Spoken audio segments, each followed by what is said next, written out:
जय हिंद दोस्तों, जय जवान जय किसान। हम हैं राहुल जवान और आप हैं किसान कार्यशाला में। हमारे साथ कुछ भैया आए हुए हैं जो बिजनौर के रहने वाले हैं। कल परसों भैया का कॉल आया था, मैसेज आया था एक्चुअली, और उन्होंने कहा कि भैया हमें आपसे मिलना है। तो बस किसी तरह समय निकाल के आज मैंने इनसे कहा था कि 12 बजे तक ये हो पाएगा अपने पास, क्योंकि उसके बाद फिर निकलना है। तो भैया आपका स्वागत है और आप अपना पूरा परिचय जो है जी, मेरा नाम इसको आप यहाँ पे रखना है बस। मेरा नाम ये माइक ही समझो आप इसको, बस छोटा है वो। मेरा नाम मोहित कुमार है जी। मैं मायापुरी का रहने वाला हूँ, बिजनौर से। और मायापुरी बिजनौर में कहाँ है? क्योंकि हम जो वीडियो है, ये जरूरी नहीं है कि बिजनौर के लोग देखें। बिजनौर के तो 0.1% ही देखेंगे, इनको बाहर के लोग ज़्यादा देखेंगे। तो उनको जैसे मैं बताता हूँ कि मेरा गांव जिला बिजनौर में चौकरी में है, और ये मुरादाबाद से बिजनौर रोड पे 6 किलोमीटर चलने के बाद, सॉरी, बिजनौर से मुरादाबाद रोड पे 6 किलोमीटर चलने के बाद दाहिनी तरफ है बिजनौर। तो मायापुरी बिजनौर में किस जगह पे है? मायापुरी ये बिजनौर से 32 किलोमीटर चलने के बाद जी, दाएं हाथ पे है, हरिद्वार की तरफ। हरिद्वार की तरफ, हनुमान मंदिर के पास पड़ता है। अच्छा, मुझे तो मायापुरी का ये पता था कि यहाँ कोई बिजनौर के आसपास में एक फार्म है मायापुरी करके, मुझे लगा वही है। नहीं, वो उधर हरिद्वार रोड पे है। जी। मोहित जी, बेसिकली खेती किस चीज़ की करते हैं? बेसिकली खेती गन्ने ही करते हैं जी। गन्ना पूरा प्योर। हाँ, लगभग कितना एकड़ जमीन है अपने पास? हमारे पास है 6 एकड़ जमीन। 6 एकड़। 6 एकड़ में लगभग 90% में गन्ना है। लगभग ये मान लो कि 5 एकड़ में तो गन्ना है। हाँ, 1 एकड़ तो वो बचानी पड़ेगी, घर में गेहूँ भी खाना है, चारा वारा भी है। चारे का भी मैं आपको जुगाड़ बताऊंगा आज। भैया का परिचय करवा दीजिए। मेरा नाम सचिन कुमार। थोड़ा सा सचिन जी का। मेरा नाम सचिन कुमार और उत्तम शुगर मिल के पास गांव महमसापुर। जी, महमसापुर। ये तो नगीना वाली रोड पे है। उत्तम तो नहीं है, हाँ, नगीना नहीं, हरिद्वार रोड पे। उत्तम शुगर मिल कहाँ पे है चंदक से निकल के उत्तम शुगर मिल। अच्छा, वो वाली बरकातपुर। हाँ हाँ हाँ, समझ गया मैं। जो चंदक का फाटक पार करेंगे जब आप वो हरचंदपुर की तरफ चलेंगे तो तरफ शुगर मिल दिखाई देता है। अच्छा, वो है जी। चलो, आपके प्रश्न जो भी हैं बेबाक अंदाज में पूछिए। आपको मतलब कुछ भी, या यहाँ तक आने की क्या लगा, मतलब यहाँ क्यों आए, कैसा? हम गन्ने के बारे में जानकारी लेना है आपसे। मेरे पास ऐसा क्या लगा देख करके, मुझे वीडियो में देखा या क्या? एक होता है ना आदमी के पास, क्यों जाता है आदमी तेल फूक के 100 रुपये लीटर का। मैंने आपकी वीडियो देखी, वीडियो में देख के ये लगा कि जो कुछ हम कर रहे हैं जी, और जो कुछ आज तक करा जी, उससे हम संतुष्ट नहीं हैं। अच्छा, आपकी वीडियो देख कर लगा कि हाँ, हम भी कुछ और आगे करेंगे और अपने जो किसान भाई हैं उन्हें बताएंगे। इस हिसाब से मैं बेसिक जो पद्धति है हमारी खेती करने की, वो कहीं ना कहीं मिसमैच है। और हम जितना एफोर्ड कर रहे हैं, मतलब जितनी मेहनत कर रहे हैं, उस हिसाब से हमारा उत्पादन नहीं आ पा रहा है। ये सबसे बड़ी समस्या यही है लोगों। हाँ, जिस हिसाब से हमारी लागत लग रही है। और दूसरा, हम ये चाहते हैं कि अगर हम किसान बने तो टॉप बने। और जिन लोगों को हमारे क्षेत्र में आता भी है कुछ, तो भाई साहब वो बताते नहीं है। उनसे जाके पूछोगे तो वो कहेंगे बस यूरिया डीएपी डाल दो और बस एनपीके में खेती हो जाएगी पूरी, कुछ नहीं डालता मैं तो। अब भाई एक आदमी की अगर बॉडी शोल्डर वोल्डर मस्त है, उसकी बॉडी अच्छी बनी हुई है, तो आप उससे पूछोगे नहीं मैं कुछ नहीं करता, लौकी चावल खाता हूँ। भाई ये तो बता, तो जिम में पुशअप कितने मारता है, सिटअप कितने मारता है, चेस्ट के सेट कौन से दिन करता है, क्यों ये चीजें बताता नहीं आदमी। उसको लगेगा कि सामने वाले की बॉडी बन जाएगी और तेरी वैल्यू कम हो जाएगी। हमारे समाज में सबसे बड़ी जो दिक्कत है वो यही है। इसको ऐसा लगा लो, आदमी बताने के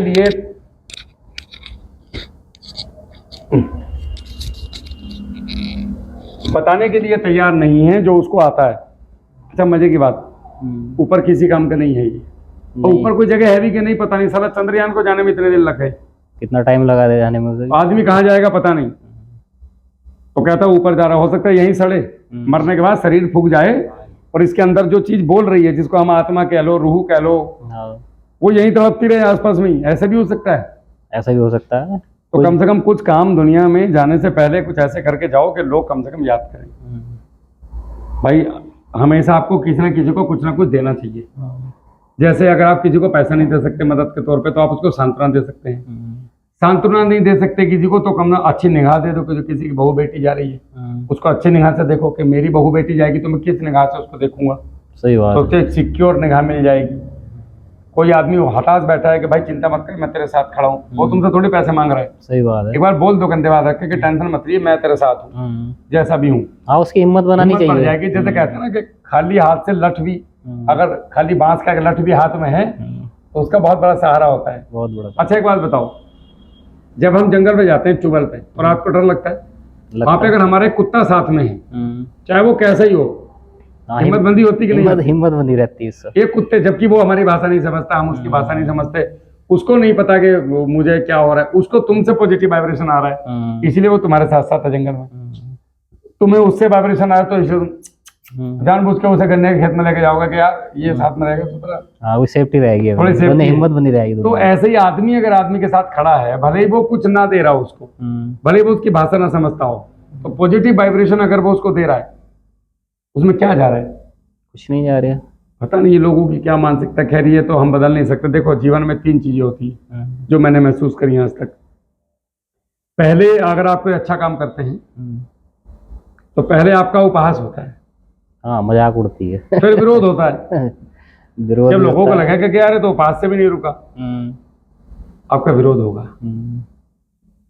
और अगर आप उस विरोध को झेल गए, उसके बाद आपका टाइम शुरू होता है। फिर आता है क्या? स्वीकृति। स्वीकृति। आप जो बोलोगे वही सही है। ये प्रेमानंद जी महाराज हैं, एक आपने यूट्यूब में देखे होंगे, पीले कपड़े पहन के आते हैं। इनको लात और मतलब बड़ी भयंकर बेइज्जती करके उनको निकाला गया था, और बेचारे उन्होंने बड़ी किडनी दोनों खराब होने के बाद, और मतलब क्या बुरा वक्त नहीं देखा होगा उन्होंने अपने जीवन में। हाँ जो इतनी परेशानी उन्होंने झेल ली। तो पहले उनका उपहास हुआ, फिर उनका विरोध हुआ, और आज जगह नहीं हुआ, नंबर नहीं। आज आप टॉफी लोगे ना तो कब नंबर आएगा आपको पता ही नहीं है। सही बात है। जहां से उनकी गाड़ी निकल रही है वहां पे लोग माथा टेक के कह रहे हैं हम धन्य हो गए। भाई ये वही है जो 10 साल पहले जिसे तुम धक्के दे रहे थे। हाँ विरोध तो होता ही है, जहाँ अच्छाई होती है अच्छाई का तो विरोध करते हैं, क्योंकि भाई भगवान राम का विरोध हुआ, गुरु नानक देव जी को पत्थर मारे, मोहम्मद साहब को पत्थर मारे मदीना में, अजी दौड़ा दौड़ा के भगाया था। जितने भी संत हुए सबके साथ अत्याचार हुआ। सबके साथ अत्याचार हुए हैं। जीसस को देख लो, ऊपर टांग दिया। मीराबाई जी को देख लो, किसी को भी। तो ये समाज में अगर आप समाज को बदलने चले हो तो विरोध तो आपको झेलना पड़ेगा। विरोध झेलना पड़ेगा। हमने भी झेला, हमने उपहास भी झेला, हमने विरोध भी झेला। अभी हम धीरे धीरे स्वीकृति की तरफ आ रहे हैं। तो अब लगता है कि नहीं यार सही रास्ते पे थे। एक बार कई बार मन में विचार आए कि छोड़ो यार, इसके लिए मुझे क्या जरूरत पड़ी है किसी गाली खाने की, बिना मतलब पंगा ले लेंगे। बिना मतलब क्यों आगे क्यों भी होता है ना तो मुझे रोजगार की दिक्कत, इतने की लोगों की सरकारी नौकरी नहीं लगती, इतने की मेरी पेंशन आ रही है भाई। सही बात है जी। आज किसी भी सरकारी नौकरी में स्टार्टिंग 30,000 से ही है। बढ़िया नौकरी कोई भी ले लो, कोई भी ले लो, तो इससे भी कम है सैलरी अगर स्टार्टिंग की बात करें तो। मुझे बिना बैठे बिना कुछ करे धरे मिल रहे हैं उससे ज्यादा। तो मैं क्यों जाता वहां? मेरे पास खेती थी, अपनी खेती करता आराम से। कहीं ना कहीं 1000 में से 10 आदमी ऐसे पैदा होते हैं इस समाज में जिनको नेचर अपने लिए चुन लेती है। मैं भी ऐसा नहीं था पहले, मैं भी सामान्य आदमी की तरह बात करता था। नेचर ने चुन लिया, और जब वो चुन लेती है फिर वो अपने हिसाब से काम करवाती है। तो उसने मेरे सारे व्यसन दूर करा दिए। जैसे मैं सिगरेट पीता था खूब, अब नहीं पीता, मुझे 4 साल हो गए, रिटायर आया मैं और सिगरेट मेरे हाथ से निकल गई जब सामाजिक काम की तरफ चला। दारू मैंने कभी पी नहीं। नॉनवेज मैंने 2017 में लगभग बंद कर दिया। हाँ मैं बहुत खाता था, इसमें शर्माने वाली बात क्या है। और भाई फौजी आदमी है, चलेगा, पर दारू नहीं पिया मैंने। दारू मुझे बचपन से ही, शराब से बड़ी दिक्कत है। नहीं यार इसका कोई आज पता नहीं, लोगों के लिए अच्छी होगी, मेरे लिए नहीं। खैर वो चीजें गई। तो नेचर, मेरे कहने का मतलब है कि नेचर को आपको जैसा बनाना होता है वो बना के छोड़ेगी। मैंने कभी भी नहीं सोचा था कि मैं इस तरीके से लोगों को गाइडलाइन दूंगा, समाज में नेतृत्व करूंगा किसानों का, और किसानों को एक राह दिखाऊंगा। कभी नहीं सोचा था सपने में भी। मैं भी तो यही सोच रहा था कि जब मैंने वीडियो देखी ना आपकी पहली बार जी, मैंने कहा यार एक फौज से रिटायर आदमी है और अच्छी खासी मतलब जो वो है आपकी क्या कह रहे हैं, रिटायरमेंट के बाद भी पैसा ठीक ठाक पैसा मिल रहा है आपको। 50 लाख से 1 करोड़ के बीच में हर फौजी को लगभग अगर आपने अच्छी नौकरी करी है और इतना देती है। खेती से आदमी भग रहा बच रहा इससे, और मगर ये आगे वहां से भी नौकरी करके भी यार अच्छी खासी सब सुविधा होने के बाद भी इसमें लग रहे हैं, तो फिर तो असल में क्या है कि आप समाज में सबसे जरूरी क्या है, आपकी निगाह में सबसे जरूरी क्या है? चाहे बदमाश हो, चाहे चोर हो, चाहे साधु हो, चाहे संत हो, चाहे डॉक्टर हो, इंजीनियर हो, प्रधानमंत्री हो, मुख्यमंत्री हो, खाने के लिए भोजन चाहिए। आपको पता है हम अपने कर्मों के कारण दुखों में हैं। आदमी लोग बोलते अपने हैं जी नॉन वेज खाने से क्या हो रहा है, मैं बताता हूँ। पूरी दुनिया में 8 मिलियन लोग हैं, ठीक है साहब, 8 मिलियन है। हाँ, और पूरी दुनिया में 80 मिलियन 800 मिलियन पशुओं को कृत्रिम रूप से पैदा करके पाला जाता है, जिसमें 70% मुर्गा है, 70% है। हाँ, उसके बाद बकरा है, भैंस है, और भी कई जानवर हैं। तो जब आप इन जानवरों को एडिशनल रूप से पालते हैं तो इनके ऊपर हमारी पृथ्वी पर 1% पानी पीने लायक है। 1%। उसका उस पानी का 75% जो खर्च हो रहा है, 35% वो इन कैटल के ऊपर जा रहा है। मतलब हम बकरे को जबरदस्ती ब्रीड करा रहे हैं पालन के लिए। अब वो एक बकरा तैयार होने के लिए कम से कम जो घास खाएगा, अगर उस घास की जगह 4 आदमी अगर अनाज उगाया जाए तो कम से कम 50 आदमी पेट भर सकते हैं। मैं खाली एक मुर्गे की बात ले लूं, 32 दिन में एक मुर्गा 4 किलो फीड खाता है। 4 किलो फीड, 4 किलो अनाज, एक महीने। गेहूं हो गया, मक्का हो गया, जो भी उसका फीड आ गया। उसके बाद वो जो पानी पिएगा वो कम से कम 4 लीटर पानी पी जाता है आपका, 4 लीटर। उसके बाद उसकी सफाई, वॉशिंग और इन सब चीजों में पानी जो खर्च होता है, इन सब चीजों का जब आप जोड़ोगे तो इससे कितने लोगों का पेट भर सकता है? 4 लीटर पानी और 4 किलो अनाज, कम से कम 10 से 12 आदमी का पेट भर सकते हैं। 10 से 12 आदमी। और एक मुर्गा कितने आदमी का पेट भर सकता है? ढंग से बात कहूं, जब मैं खाता था तो एक आदमी का, बाकी तो उसमें हड्डी और पंखड़ी है, तमीज से तो एक ही आदमी 8 पीस बना के उसके खा पाएगा, तो एक का पेट भरा। तो ये आप इस तरीका का एवरेज जोड़ें, 800 करोड़ जो हम पशु पाल रहे हैं काटने के लिए, तो इनके ऊपर जो खेती, हमारी जितनी भी खेती इस पूरी दुनिया में हो रही है उसका 70% जो खेती है वो पशुओं को पालने के लिए चारे के रूप में यूज हो रही है। पशुओं को पालने के लिए। गेहूं तो खरीद भी सकते हो, हाँ गेहूं, लेकिन भूस के लिए गेहूं बोते हो, भूस के लिए गेहूं के डंगरों का क्या होगा? हम तो खरीद लेंगे। समझ रहे हो मेरी बात? सही बात है। गन्ने में भी यही है, कैटल के लिए काम मेन है। अभी 8-8 हजार रुपए कुंटल वो बीघे का वो मिल रहा है बाजरा, 8 से 10 हजार रुपए बीघा आज।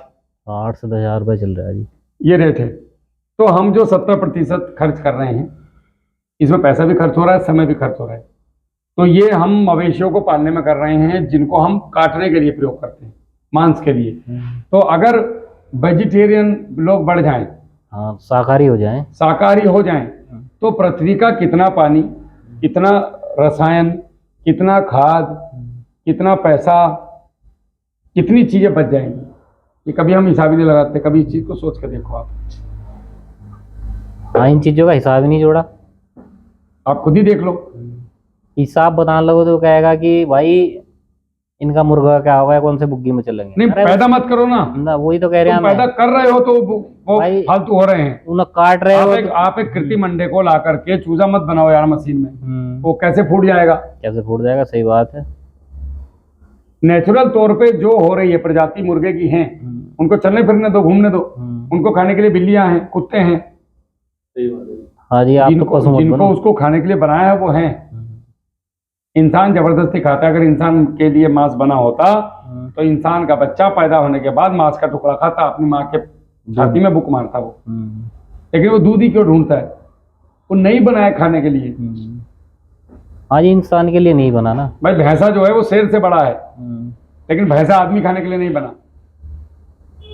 हाँ, बहुत से बोलते हैं कि मांस खाने से मांस बढ़ता। मैंने कहा भाई हाथी कितना बड़ा, वो तो शाकाहारी है। ऐसा नहीं है, सब बकवास है। इस दुनिया में जितने ज्यादा एथलीट हैं जो वर्ल्ड लेवल के हैं, वो सब वेजिटेरियन हैं, ज्यादातर लोग। तो हमारा क्षेत्र तो मतलब भारत, बाकी जगह तो मांस ही खाया। नहीं, ऐसा नहीं है। बहुत कंट्रीज में गया हूँ, कम से कम 8 से ज्यादा कंट्री में घूम चुका हूँ। आपकी इच्छा है, बहुत ज्यादा लोग वेजिटेरियन हैं आज, बहुत ज्यादा लोग वेजिटेरियन। इन चीजों से बच रहे हैं ना, जिन्हें जानकारी है इन चीजों से दूर है। भाई नेपाल तो वहाँ पे तो नॉनवेज मोस्टली चलेगा। दाल उनको बनानी है, और शाकाहारी वाला आदमी वहाँ पर मैं तो नौकरी किया हूँ भैया गोरखाओं के साथ, वहाँ भी। मैं तो नौकरी करी है। वहां पे ऐसा नहीं है कि आप खाली मीट ही मीट खाते हैं वो लोग, या दारू ही पीते हैं, गलत धारणा है। शाकाहारी भी हैं। आपको मिले कुछ लोग ऐसे होंगे, वरना नेपाल में वेजिटेरियन बहुत ज्यादा है, बहुत। मांस प्राथमिकता रही है पुरखों से उनकी, लेकिन वो धीरे धीरे कम होते जा रहे हैं अभी, टाइम के अनुसार होती है। टाइम के अनुसार। तो जो चीज हमारे लिए बनी है हमें वही करना चाहिए, वही खाना चाहिए। वही खाना चाहिए। वैसे ही हमारे साथ खेती में हो रहा है। खेती में भी हमारे जो पहले तो हमें बताया गया ये डालो वो डालो, अभी उन चीजों से हमें भगाया जा रहा है दूर। अब वे डलवाने के बाद उनसे क्या है कि ना छोड़ो, ऑर्गेनिक पे आना अच्छी बात है, ऑर्गेनिक करना अच्छी बात है, लेकिन ऑर्गेनिक को समझो तो सही। सबसे पहला समझना जरूरी है। मेरी मिट्टी का कारवान जब एक हो जाएगा, मैं ऐसे क्या काम करूं मेरे खेत में कि हर साल मेरी उपज बढ़े और मेरा कार्बन भी बढ़े। उसके लिए क्या करना चाहिए? तो ये बेसिक पहला पहला पहला प्रश्न आना चाहिए आदमी के मन में, मेरा कार्बन बढ़े। कार्बन मतलब दो कणों के बीच में जीवांश की मात्रा। मैं कई वीडियो में कार्बन के बारे में बता चुका हूं। जब कोई भी चलने फिरने वाले या स्थूल प्राणी का वेस्टेज या शरीर जमीन में जाकर माइक्रोब्स के द्वारा उसको डिकम्पोज किया जाता है, तो उसको डिकम्पोज करने के लिए फंगस और बैक्टीरिया आते हैं। फंगस के बैक्टीरिया और जो हमारे दूसरे बैक्टीरिया हैं, इनकी बॉडी से निकलने वाला स्थूल और लिक्विड, मतलब ठोस और तरल, दो पदार्थ उनके शरीर से निकलते हैं, जिनके मिश्रण से बनता है कार्बन। और दो कणों के बीच में जब ये जाता है तो वहां पे इलेक्ट्रिक कंडक्टिविटी बनती है, जिससे जीवन का निर्माण होता है। सिंपल सा फंडा है। यार वो तो पढ़े लिखे बात हो गई, छोड़ो। हमारा मेन काम है, आप जमीनें सुधार लो बस। हम क्या काम कर रहे हैं अभी कि हमारी जमीनें खराब हैं और हम काम कर रहे हैं ऊपर। हम जमीन के ऊपर काम कर रहे हैं 95%। 5% जमीन के लिए। आप जो गन्ना बोते हैं या कोई फसल बोते हैं, आप कैसे बोते हैं मैं बताता हूँ। फरवरी में ईख कटी, हाँ जी, कुछ दिन पड़ी रहने दी, मार्च में गए उसकी पलेवा कर दिया, जुताई कर दी, हाँ ज्यादा किया, एक बोरी डीएपी फेंक दिया उसके अंदर या 2 बोरी एसएसपी फेंक दिए। कूड़ी की थोड़ी बहुत खाद 1-2 ट्राली कहीं मिल गई गलती से, जिसमें पन्नी भी हैं, गुटके भी हैं, उसके अंदर वो रिबन भी है, पूंचड़े भी हैं, सब सारा कुछ अबाल बबाल कबाड़ वो खेत में ले जाके आधा पका आधा कच्चा खेत में फेंक दिया। घोड़ा बोलते हैं जिसको, अनडिकम्पोज, जो डिकम्पोज नहीं है। उसके बाद उस पर ट्रैक्टर चला दिया, ट्रैक्टर चलाने के बाद खेत तैयार कर दिया। अब आप लाते हो 4-5 बोरी डीएपी, 1 एकड़ के लिए इतना डीएपी, इतना यूरिया, बहुत सारे रंग बिरंगी थैलियां, जिसके अंदर से कोई नीला निकलेगा, कोई पीला निकलेगा, ऐसा लगेगा कि होली के लिए कुछ मिश्रण बन रहा है। और वो ये बुग्गी खाद, उसको देख के आपको फीलिंग आ रही है कि मेरा गन्ना 200 कुंटल जाएगा। अब अनुमान लगा रहे हैं अपने। अब आपने गन्ना लिया सीधा, कोई ट्रीटमेंट का मतलब नहीं, आपने उसको सीधा काटा, पेंडी 3-3 4 की बनाई, 2-2 3-3 की, कहीं आग पर लगी, कहीं पेंडी फट गई, कहीं कुछ हो गया, और बस। और 2 दिन तक वो बीज छिलने में लगे तुम्हें। वो बीज छिलके वहीं खेत में पड़ा रहा, वो सूख गया, अब वो आपने इसमें उसका पानी उड़ गया, ग्लूकोज रह गया। जितना ज्यादा ग्लूकोज होगा उतना कम गन्ना का जमाव होगा। उसके बाद आपने इसे खेत में बो दिया, खाद बखेर दिया। अब या तो खुला छोड़ दिया या फिर आपने इस पर पाथा लगा दिया। और आपने अगर छोटे गुल का है तो पानी दे दिया, और नेड़े गुल का है तो पानी देते ही नहीं है। और आपने गन्ना बो दिया, आप बन गए कुंवर साहब कि हमने तो गन्ना बो दिया जी, टाइम से काम खत्म कर दिया। गन्ना बोने के 2-4 दिन के बाद मेरे ज्यादा झोला छाप मिला, उसने बताया कि ये दवाई लो और स्प्रे कर दो, घास नहीं आने की। अब आप गए और आपने वो घास की दवाई मार दी। हाँ यार, 1 महीने फिर आजकल तो ऐसा हो रहा है कि दुकान पर गए यार, दुकान वाले से कह दे भाई दवाई दे दी, और उन्होंने भेज दिया लड़कों को, स्प्रे कर जाए। बस आपके यहाँ गए और स्प्रे कर दिया उन्होंने, आप हो गए फ्री। गन्ना निकला, उसके बाद पता कुछ नहीं, रत्ती नहीं पता तुम्हें क्या करना है। शाम को बैठोगे आराम से घूमते फिरते ना, यार वो पहला खाद देने जा रहे हैं, क्या दूं, उन्हें फलानी कंपनी का वो डाल दे, फलानी कंपनी का वो डाल दे, और ये लिया।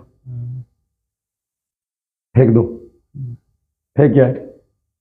उसके बाद पता नहीं है कब कल्टीवेशन करना कब नहीं, दबा दब कल्टीवेशन पहले जा रहे हैं, ट्रैक्टर चलाए जा रहे हैं उसके अंदर, ठीक है साहब गन्ना ऊपर आ गया, पता नहीं है इसको कब क्या करना है, फिर एक स्प्रे मार दिए जबरदस्ती कीटनाशक कर फंगीसाइड का, फिर दूसरा पानी आ गया, फिर दोबारा ढेर दनादन खाद फेल दिया। ये ढंग से खेती कर रहे हो।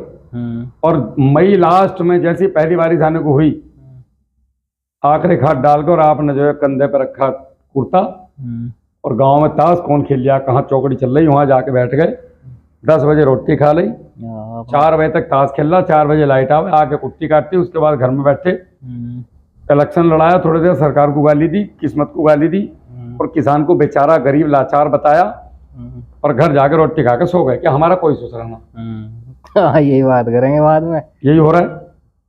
क्या ये सही बातें हैं?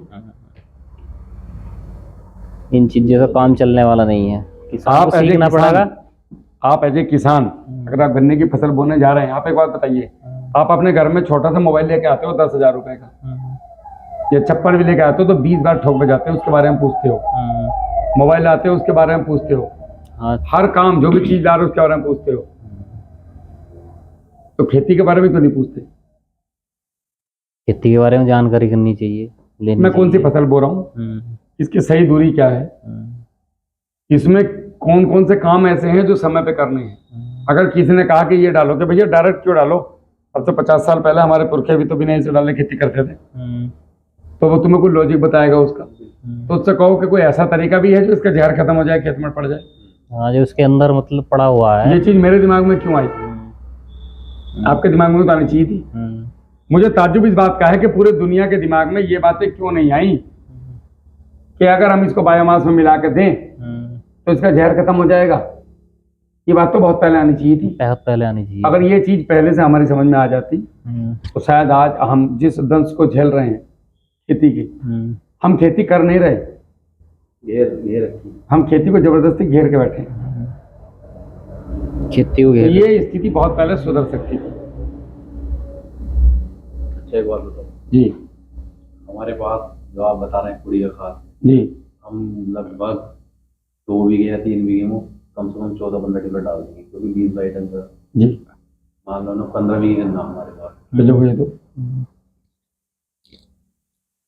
15 बीघे गन्ना है जी हमारे पास, एक बात मान लो जी, और 4-5 बीघे हो गया गोर बाजरा वो रखा जी, तो फिर भी उपज इतनी जोर नहीं मार रही।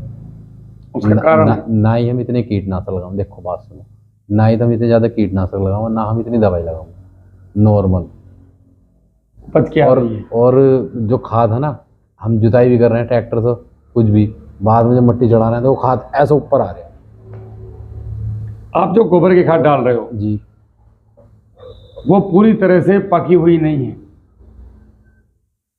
2-3 साल का, 2 साल का, हाँ 2 साल तो पक जाता है, 2 साल में फिर वो ज्यादा डिकम्पोज हो जाता है।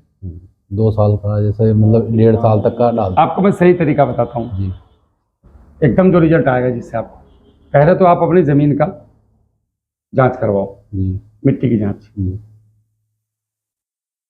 कि मेरी जमीन में क्या गड़बड़ है। वो कहीं से भी उठा ले मुझे रसी मिट्टी।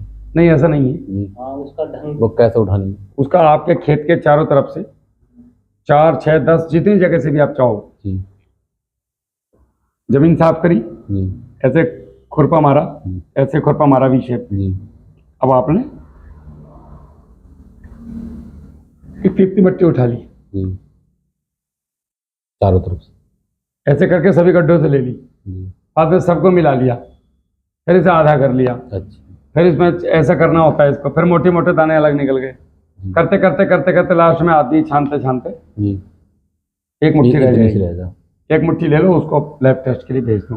जैसे हमने ली तो खेत में जब फसल खड़ी उसके बाद करनी फसल है। खड़े होने के बाद लो तो ज्यादा बेहतर है। अगर गन्ना ट्रेंच में है तो बीच में से ले सकते हैं, गन्ना ट्रेंच में है तो बीच में से ले। बीचों बीच एकदम सेंटर से। जैसे मान लिया हमारा खेत एक ही है, चल, और उस आपको एक एक एकड़ की लेनी है अलग अलग। अच्छा 1 एकड़ की करनी चाहिए। हाँ, ये इतना जी, इसमें ऐसा होता है ना, बहुत से जैसे बताते भी हैं कि लगभग अगर मिट्टी उठाओ तो 10 से 12 बीघे 1 हेक्टेयर तक की एक जगह अगर 1 एकड़ की कराओ, मेरा जो मानना है 1 एकड़ की ज़्यादा है। सटीक जांच आएगी। उसमें आपका ये पता चल जाएगा कि आपका खेत किस स्थिति में प्रेजेंट में खड़ा है और उस पर क्या काम करने की जरूरत है। जी। तो गोबर की खाद को सबसे सस्ता और अच्छा तरीका क्या है? आपका घर रोज गोबर इकट्ठा होता होगा, ट्राली पे ऊपर डलता होगा, बुग्गी पर डलता है जी। बुग्गी पर डलता है। हाँ जी। आपने क्या करना है, जब बुग्गी पे गोबर पड़े, कूड़ी जहाँ पड़ती है वो कहाँ है? खेत में। वो खेत में क्या मतलब जैसे मेन रोड जा रही है तो बराबर में गड्ढा था उसमें डाल लेते। अच्छा, आपने क्या करना है, आप एक काम तो कर ही सकते हो, 15-20 दिन में एक बैटरी कंपोजर 200 लीटर का ड्रम बुग्गी पे ट्रैक्टर पे चढ़ा सकते हो कि नहीं? चढ़ जाएगा? चलो चढ़ जाएगा, चढ़ जाएगा, जहाँ चढ़ाया तो चढ़ा दो। अगर नहीं चढ़ सकते जी। तो आप अपने घर में ही डिकम्पोजर बना के रख लो। डिकम्पोजर एक लिक्विड होता है, आपने सुना भी होगा उसके बारे में, उसको आप बना लो, 2 किलो गुड़ से बनता है। जी। अब आपने जैसे ही ट्राली के ऊपर पे एक छबड़ा डाला, एक मग्गा उठा के उसके ऊपर फेंक दिया, फिर एक छबड़ा गोबर डाला, फिर एक मग्गा उठाया उसके ऊपर फेंक दिया। एक तो ये तरीका है। जी। दूसरा, आप लगभग जो है हर सप्ताह आपकी कूड़ी के ऊपर 1 ड्रम बेस्ट डिकम्पोजर फेंक के आ जाओ। अच्छा। क्या कैन से स्प्रे के द्वारा? स्प्रे नहीं, स्प्रे में तो पागल हो जाओगे, मग्गे से छिड़को।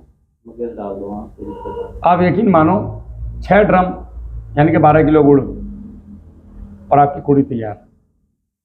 गुड़ 1.5 महीने के अंदर इतना जबरदस्त खाद बन जाएगा जी। कि वो काला हो जाएगा, एकदम ब्लैक, जैसे तारकोल। आप कहोगे यार ये गोबर की खाद है, कुछ और है। जी। 6 ड्रम से। और तब उसको आप खेत में डालो, आपको रिजल्ट आएगा। आप जो बोल रहे हो ना रिजल्ट नहीं आ रहा है, तब आएगा रिजल्ट। 6 महीने में 6 ड्रम लग जाएंगे? नहीं जैसे- नहीं, 1.5 महीने में। सुनो, जैसा 1.5 महीने में खाद बन जाएगी आपकी। जो जो 1 साल लगता है आपके गड्ढे को सड़ने में, जी। वो 1.5 महीने में काम हो जाएगा। बस उस मतलब गुड़ से ही बनाना है वो? हाँ, और क्या क्या डालना उसमें? उससे भी बस कुछ नहीं, गुड़, बस गुड़ से ही छड़ा कर रख लो। 200 लीटर पानी में। उसमें भी एक चीज और बेहतर हो सकती है जी। कि आप उसके साथ में एक चूने का भी बना लो। वो कैसे बनेगा? चूना ले आओ आप 10 किलो, चीना वो। 10 किलो चूने को बुझा लो आप 20-30-50 लीटर पानी में, और 150 लीटर डिकम्पोजर बना लो। इस बने हुए डिकम्पोजर में एक तो साफ हो गया, एक ये हो गया, इसको इसमें डाल दो उसको छानना गुड़ नहीं के है, साथ। उसको ऐसे डाल देना उसके साथ ही। छान दो। ऐसे ही। चूने सहित। अब आपने हर हफ्ते 20 लीटर इसको भी फेंक देना इसके ऊपर, फिर देखो क्या जबरदस्त मजबूत खाद बनेगी।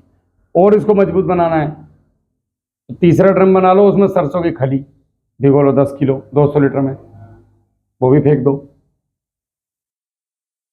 और मजबूत बनाना है तो घर में चावल का मांड है, 150 लीटर डिकम्पोजर, रोज उसमें चावल का मांड घर वाले से बोलो भाई ठंडा करके इसमें लाकर डालती रहे, उसको फेंकते रहो। ये 4 चीजें कर लो, आपको जरूरत नहीं पड़ेगी आप खेत में कुछ एडिशनल लाने की। ये खाद सबका बाप बन गया, ये इसको लैब टेस्ट कराओगे आप तो सारे ही हो सकते हैं, सारे माइक्रोन्यूट्रेंट इसके अंदर। भाई सीधी सी बात है, सब है इसमें।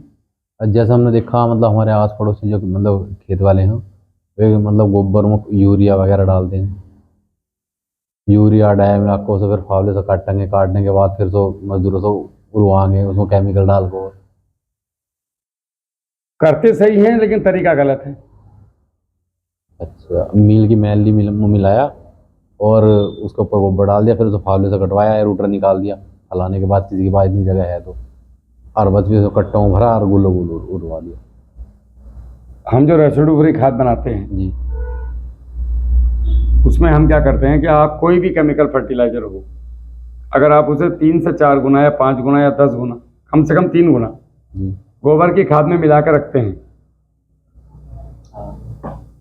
10 दिन तक एयर टाइट करके, जी।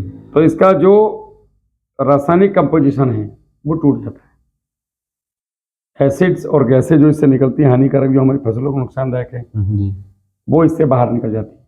अगर 10 दिन रख लें फिर ये जहर मुक्त हो जाता है, मतलब अवशेष जो मनुष्य या नेचर या हमारी ज़मीन को नुकसानदायक हैं वो इसमें से निकल जाते हैं।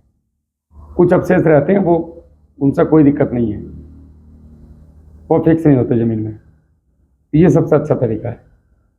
अब वो उसको ताज़ा ताज़ा करके डाल रहे हैं, उससे दीमक वगैरह का वो खतरा। उतना अच्छा काम नहीं कर रहे हैं। और जैसे मतलब हमने 1-2 जगह गए हैं, वैसे बाहर घूमने गए हैं, इन्होंने डेयरी वालों ने डायरेक्ट चला रखा, गोबर सब उनके खेत में जा रहा। अगर आप गोबर को गुड़ मिला करके चलाएं जी। तो उसके अंदर जो रासायनिक क्रिया होती है मीथेन निकलने वाली वो निकल जाती है।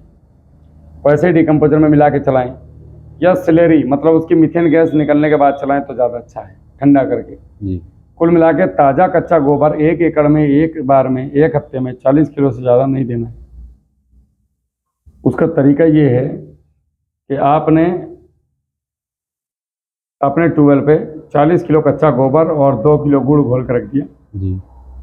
और इसको 2-4 घंटे रहने दिया या रात को मिला दिया और अगले दिन खेत में चला दिया, तो ये अच्छा काम करेगा। आप चाहो कि मैं 10-20 कुंटल गोबर चला दूं तो ये गड़बड़ पैदा करेगा। अच्छा, जैसे ये है एक चीज की जानकारी मैंने आपकी वीडियो में ही सुना था, जैसे देखा कि जैसे ये पौधा होता है गन्ने का या मतलब इसका किसी भी चीज का ले लो, तो उसकी जड़ जो डैमेज होने लगती है वे और उसकी ग्रोथ रुक जाती है। मान लिया कोई भी न्यूट्रिशन या फर्टिलाइजर देंगे उसके साथ में हम, तो वो नीचे अगर हम देंगे तो वो उठा नहीं पाता। तो उसकी जड़ों के लिए क्या करना चाहिए, जड़ विकसित हो जाए? कौन सी अवस्था की बात कर रहे हो आप? ये जैसे लगभग 90 से किस टाइम की मतलब समय की बात भी तो है? 90 से 95 दिन बाद। 90 से 95 दिन बाद पौधा भोजन नहीं उठाता है? भोजन नहीं उठाता है। ये मिट्टी चढ़ाने से पहले की बात है? मिट्टी चढ़ाने से पहले की बात और मिट्टी चढ़ाने के बाद की बात, दोनों ही बताओ। पौधे को भोजन लेने के लिए वापसा कंडीशन की जरूरत होती है। वापसा कंडीशन समझते हैं आप? नहीं बताओ। भाप कंडीशन। भाप कंडीशन जब हमारी ज़मीन में जितना पानी है, जब वो पानी 70% या तो भाप बन के ऊपर उड़ जाए, समझ रहे हो, या लीच हो जाए ज़मीन में, बचा हुआ जो 30% आपका पानी है वो 30% पौधे को भोजन ये पौधा लेता है। और पौधा भोजन कब उठाएगा? जब 30% पानी, 30% रोशनी, 30% ये अपना हवा, पानी और रोशनी और 10% मिनरल मतलब भोजन, ये जब सारी चीज़ों का समावेश बनता है तब जाकर के पौधा भोजन उठाता है। अब हमारे पास हमेशा पानी दे दिया तो पानी तो है, सूरज की रोशनी भी है, खाद भी है, हवा नहीं है। हवा आने में कितने दिन लगते हैं? आपके खेत में वो वापसा कंडीशन आने में लगभग 5 से 7 दिन लगेंगे। तो 5 से 7 दिन तक पौधे ने भोजन उठाया नहीं। पौधे ने उठाया क्या? जो उसने खाया था, अपनी बॉडी में स्टोरेज करके रखा था, अब वो उसी से चल रहा है, क्योंकि जड़ें तो भोजन ले नहीं रही। जड़ों की तो एक नियम है, वो नियम जब तक फॉलो होगा नहीं तब तक भोजन उठाएंगे नहीं। वैसे में उस 7 दिन में आपकी व्हाइट रूट भी मरेंगी। वैसे भी जड़ें भोजन लेने वाली जो हैं, जो सबसे आगे वाली जड़ें हैं, वो हर 36 घंटे में मरती और जन्म लेती हैं। मेन जड़ें वहीं रहेंगी। तो आपकी जड़ें अच्छे से काम करें उसके लिए आपको खेतों में ट्राइकोडर्मा का प्रयोग करना है। ट्राइकोडर्मा एक मित्र फंगस है जो पौधे की जड़ों में जा करके चिपक जाती है और किसी फंगस को वहाँ आने नहीं देती और पौधे के साथ अच्छा समन्वय बनाती हैं और दोनों एक दूसरे के पूरक हैं। उसके बाद दोनों ही अपना बेहतर प्रदर्शन करते हैं, पौधा भी और वो फंगस भी। तो ट्राइकोडर्मा है, बिवेरिया बेसियाना है, ये सब चीज़ें आप अगर अपने खेत में लगातार चलाते हैं, वेस्टी कंपोजर है, जीवामृत है, एनपीके कंसोर्टिया है, सरसों की खली है, ये बेसिक सी चीज़ें हैं। अगर किसान इनको अपना ले, आपकी जो समस्या है जड़ों से भोजन न लेने वाली, ये दूर हो जाएगी। दूसरा, पानी बैलेंस देना है। पानी बैलेंस या तो ड्रिप सबसे बढ़िया है। अच्छा। अगर आप ड्रिप पे खेती नहीं कर सकते तो आप फिर जब खेत में मिट्टी चढ़ा देते हैं 4 फीट पे, आप देखते हो कि एक तरफ, दोनों तरफ नालियाँ बन जाती हैं। आपने एक तरफ पानी देना है, एक तरफ नहीं देना है, फिर इधर छोड़ देना है, फिर इधर देना है, अगली बार इधर देना है, इधर नहीं देना है। इससे क्या होगा? एक तो पानी आधा लगेगा और इधर वाली नाली में जब आप पानी देंगे तो इधर से आपको पानी मिला, इधर वाली जड़ें सूखी हैं, इधर से हवा, तो आपको हवा के लिए 7 दिन रुकना नहीं पड़ा। और आप ध्यान से देखेंगे तो बेड में केवल नमी जाएगी। दूसरा, मिट्टी लगाने का भी एक तरीका होता है। हमारे यहाँ मिट्टी एक बार लगाते हैं, मिट्टी एक्चुअल में केले में 2 बार लगती है। जब ट्रेलिंग शुरू होती है 40 दिन के बाद, जब पहली बार पहले पौधे की जड़ में से कल्ले निकलने शुरू होते हैं, पहली बात तो इसको तोड़ना चाहिए, मेन कल्ले को। तो जब टीलर शुरू होंगे तो उस समय पे 2-2 इंच मिट्टी चलेगी, जो हमारे यहाँ नहीं चढ़ती। उसके बाद दूसरी मिट्टी जो चढ़ेगी वो केवल 4 इंच।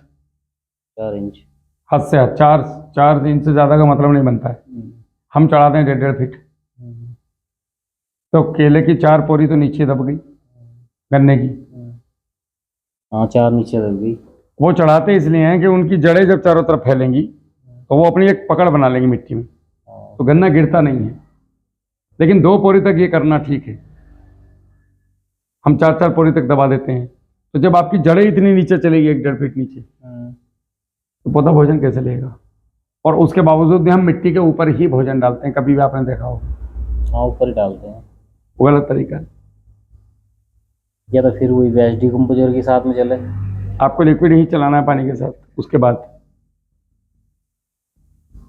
लिक्विड नहीं चला, लिक्विड ही चलाना है। लिक्विड ही चलाना है। सॉलिड का मतलब जमीन में पहुंच जाएगा वो अपनी जगह तक। सॉलिड भी अगर आप खाद दे रहे हैं तो खाद देने के 2 तरीके हैं।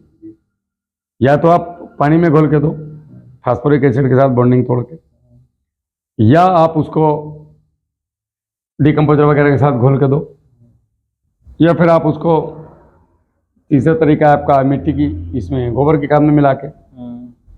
चौथा तरीका है अगर आप जल्दीबाजी में हैं और नहीं दे पा रहे तो थोड़ा सा फास्फोरिक एसिड मिला लो 1 एकड़ की खाद में 1 लीटर, और वो खाद में मिला के, और आपने फिर क्या करना है, इतना गहरा बीच की उंगली के बराबर नाली बनानी है पौधे के पास में, गन्ने के पौधे से 6 इंच दूर। अच्छा। एक छोटा हल जैसा आता है, 1000-1500 रुपए का बनवा लो, एक आदमी उसे खींचता चला जाएगा, तो उसकी नाली में ओढ़ते जाओ, पीछे से एक आदमी पैर मारता चला जाएगा। वो है हमारे पास। कुल मिला के वो 3 इंच आपका, 3 से 4 इंच आपका खाद जमीन में दबना चाहिए। ऊपर खाद की कोई वैल्यू नहीं। हाँ जो ऊपर पड़ा उसकी कोई वैल्यू नहीं। ये लगभग सवालों के जवाब मैं पिछली वीडियोस में दे चुका हूँ। डीएपी कैसे लगाना चाहिए? हाँ जी, डीएपी कैसे लगाना चाहिए? जैसे अभी बताया, गोबर की 3 गुना खाद में मिला के 10 दिन रखने के बाद। और जैसे हम ऐसे ही ओढ़ देते हैं, गलत तरीका है। गलत तरीका। उससे होगा क्या? ओढ़ने से आपने दाना डाला जमीन पे, नमी और बायोमास के संपर्क में आया, बैक्टीरिया ने उसको बॉन्डिंग तोड़ना शुरू कर दिया। अब उसमें से गैसें रिलीज होंगी जो आसमान की तरफ जाएंगी, और उसके अंदर से तेजाब रिलीज होगा जो आपकी जमीन को खराब करेगा। यही प्रक्रिया खेत के बाहर कराओ ना। खाना पकने की प्रक्रिया किचन में होनी चाहिए, ना कि थाली में। हम थाली में पका के खा रहे हैं तो आधा तो हमारा मुंह जल गया, आधा वो थाली जल गई, खाने में स्वाद कहाँ रह गया? हाँ वो तो बाहर ही तैयार करना पड़ा यार, रसोई में खाना तैयार होगा। अगर मान लो के स्वाद अनुसार उसमें फूल बना हुआ है, हाँ डालो, तो उसमें तो खाद डालते चले जाएं। उसका फोटो भेज देंगे। मुझे चाहिए था कि रिश्तेदार को बोला भी था मैंने, भूल गए, मुझे बनवाना है वो मुझे भेज दियो आप। तो हाँ होगा देख। नहीं तो आराम से वीडियो बना के भेज देना ताकि कोई भी आदमी उसको बना सके। 1-2-2.5 मिनट की वीडियो बना देना, मैं उसको यूट्यूब पर डाल दूंगा, ये लोगों का भी फायदा हो जाएगा। तो वो सबसे अच्छा तरीका है। ये 3-4 तरीके हैं जो हमें जिस तरीके से खाद देनी चाहिए। नोक सी रहे थे तब ना आपसे में, तो मैंने जो नाम नहीं कहा था गेहूं बोने के जी, तो कल्ले नहीं थे, बहुत कम कल्ले थे।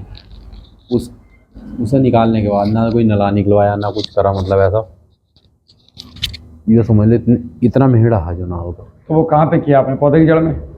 बिल्कुल, जैसे यो पौधा खड़ा है लाइन पे ना, इसकी साइड निकाल दिया, इसकी साइड निकाल। मैंने जो बोला वो गलत बोला कि सही बोला? सही बोला आपने। मेरा तजुर्बा है इस चीज़ को लेके। एक तो आपके टिलर बढ़ेंगे, जी, जब टिलर बढ़ेंगे और उसी समय उसको खाद जाएगी और खाद भी अंदर जाएगी। हालांकि खुशकी में निकल गया वो गन्ना, पर बहुत बेहतरीन गन्ना, मतलब सही है जो नाल जैसे होनी चाहिए। तो ये काम करने चाहिए किसान को। खाद कम दिया हमने। हम जबरदस्ती जो 4 फीट की 5 फीट की जगह ना, बीच में उसे धुआंधार मचाए फिरते हो, उसमें क्या मतलब है उसमें खाद देने का? नहीं, हाँ, खेत का कचरा खेत में डालो। जी। यूरिया को कम करो अपने प्रयोग जीवन में। यूरिया जितना कम हो जाओ, 2 किलो यूरिया स्प्रे करते रहो अपनी फसल पे, जी, जैसे हमने उसी से पूर्ति हो जाएगी। ये बाजरा वो रखा कांची पेंडी वाला, इसे मतलब बढ़वार के लिए क्या करना चाहिए? बढ़वार के लिए आप यही चीजें लो, यूरिया का स्प्रे करो, या यूरिया को फिर मिट्टी में मिला करके 2 दिन रख के फिर डालो, जी, तो रिजल्ट अच्छा आएगा।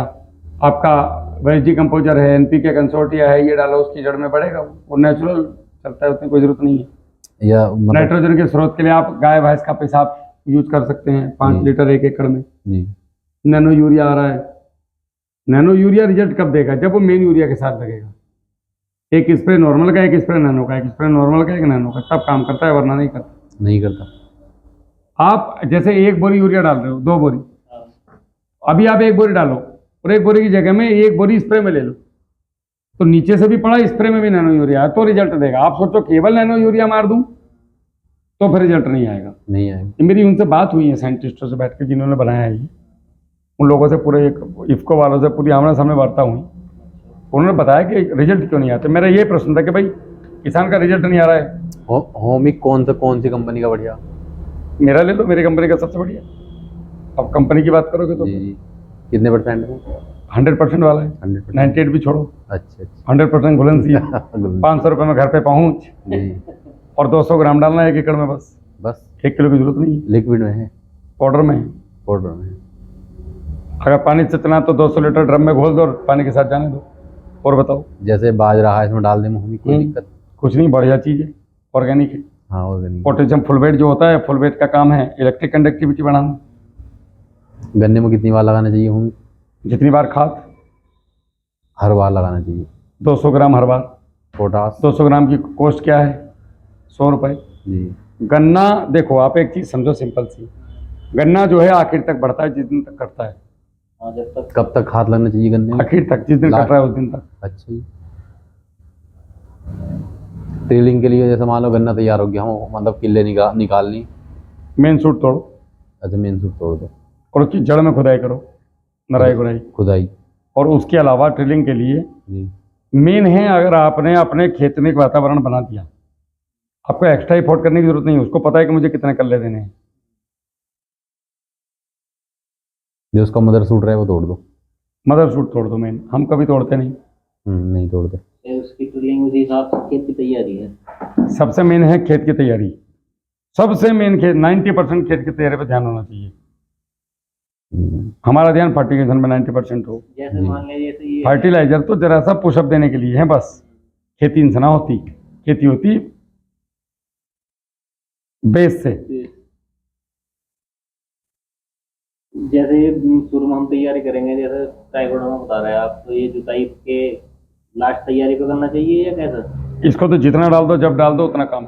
जैसे वो हमारे उन्होंने मिट्टी चढ़ा दी, वेरिएशन इसकी कितनी बार लग जाना चाहिए? साथ में लगाओ, दोनों को मिला के बनाओ अलग अलग, बुवाई पे साथ में मिला लो, रेसिड्यू फ्री खाद बनाओ बुवाई पे, वही डालो, फिर देखो मजा। जैसे हमारा मिट्टी विट्टी वगैरह चढ़वा दी, अब मार सकते हैं इसका स्प्रे? किसका? ड्राइकोडर्मा विवेलिया का। हाँ, बिवेरिया बेसियाना का स्प्रे करो, मैत्रीजियम एनिसोप्ले का स्प्रे करो। या इनको मल्टीपल करना सीखो आप लोग। जी 200 लीटर पानी में 2 किलो गुड़ मिला के रख दो इसको जी। 8-10 दिन के लिए, उसके बाद स्प्रे करो, फिर आएगा मजा। जैसे हमने मतलब डायरेक्ट कर दो चाहे नीचे कर दो, कहीं भी करो, नीचे ज़्यादा अच्छा है। मिट्टी में। ट्राइकोडर्मा करा है। ट्राइकोडर्मा नीचे के लिए ज़्यादा अच्छा काम करता है, बिवेरिया बेसियाना मैत्रीजियम एनिसोप्ले ऊपर अच्छा काम करते हैं। ट्राइकोडर्मा भी बिरिडी नाम से आता है, वो भी ऊपर अच्छा काम करता है। जैसे मान लो मिट्टी में कर दिया तो गुड़ मिलाना जरूरी है इसमें? मतलब आप बता रहे हैं ना 2 लीटर, मतलब 2 किलो। 2 किलो ले लिया और गोबर की खाद में मिला लिया आपने, जी। और उसके अंदर फिर गुड़ से क्या होता है, गुड़ इनका भोजन है बैक्टीरिया, अच्छा। भयंकर रिजल्ट आता है उससे। 8-10 दिन इसको रहने दो, छाया में रखो, खुला रखो। जी। जैसे हमने मल्टीप्लाई कर लिया है तो काफी टाइम तक पड़ा रहेगा, तो में बस बचा के अपना अलग रखते हैं। बचाने की जरूरत ही नहीं है इसको, 10-15 दिन का टाइम है इसका। उसके बाद बेकार हो जाता है। बेकार तो नहीं होता है, लेकिन फिर मॉइस्चर कम होता चला जाता है, फिर आपको हेडेक बढ़ जाएगी। बनाओ और खेत में फेंक दो। बनाने के लिए ऐसा क्या कितने दिन तक तैयार कर देंगे सर? हर बार रेसिड्यू फ्री खाद जब भी बनाओ, जी। ट्राइकोडर्मा बिवेरिया बेसियाना 1 किलो का डोज अलग ले लो, पाउडर फॉर्म में। नहीं पाउडर फॉर्म में, लिक्विड में आता है और उनको अलग अलग रख लो, मिलाना नहीं है। और जब भी आप रेसिड्यू फ्री खाद के भी 2 हिस्से बना लो 14-14 दिन के। देखो एक सीधा फंडा है, हर पानी पे खाद, ये होना चाहिए। और जब पानी आओ जब भी उसी हिसाब से तैयारी होनी कोई भी पानी आपका खाली नहीं जाना चाहिए दादा। एक आदमी बता रहा था कि खाद कभी भी खाली नहीं देना चाहिए, मतलब गन्ने को। मतलब और क्या दोगे उसको? यूरिया कुछ भी मिलाओ, हल्का सा चाहे तेल ही मिलाओ। खाद नहीं, पानी। जी पानी, मतलब खाद डालना चाहिए, खाली पानी होना दिक्कत करेगा उसको। खाली पानी दिक्कत तो नहीं करेगा, लेकिन खाली पानी देना नहीं चाहिए। अच्छा। जरूरी नहीं कि यूरिया, लोगों का दिमाग यूरिया पे ही चलता है। जी जी 40 किलो गोबर खोल के चलाओ, पैसे बचाओ ना यार। अभी आपने मुझसे ह्यूमिक का पूछा था, जी आप ह्यूमिक अगर नहीं मंगवाओ तो उसके बिना भी काम चलता है भाई। जी। वो कैसा? वो ऐसे चलता है कि आपने 5-7 उपले ले लो और 1 किलो गुड़ एक ड्रम में डाल दो, हाँ वो हम ही गुंजाइश। एक हफ्ता पड़े रहने दो उनको, घर से ले जाके चावल धुलते ही हैं घर में, जी तो धुले हुए चावल का पानी प्लस मांड, जी। ये दोनों ले जाके उसमें डाल दो 2-4 लीटर, एक आध हफ्ता पड़ा रहने दो, उसके बाद छोड़ दो इसको 1 एकड़ में, हो गया काम पूरा। अब या तो ये कर लो जी। या 200 रुपये का मंगवा कर डाल दो। 1 एकड़ में छोड़ भी सकते हैं और ड्रिंचिंग भी कर सकते हैं इसकी। हाँ बिल्कुल, ड्रिंचिंग करना ड्रिंचिंग करो, छोड़ना तो इतनी हड़क करता नहीं ना किसान, किसान बनाने को तैयार है ही ना। अब हाँ, तो कर लेंगे। अब जैसा मान लो हम मतलब खाद डालने की बजाय मैं देख लूँ कितने मिनट की वीडियो हो गई, फिर ज़्यादा लंबी अपलोड होती नहीं, जी सफड़ा फंस जा। अरे बाप रे 45 मिनट की हो गई, अगले सेशन में लेते हैं।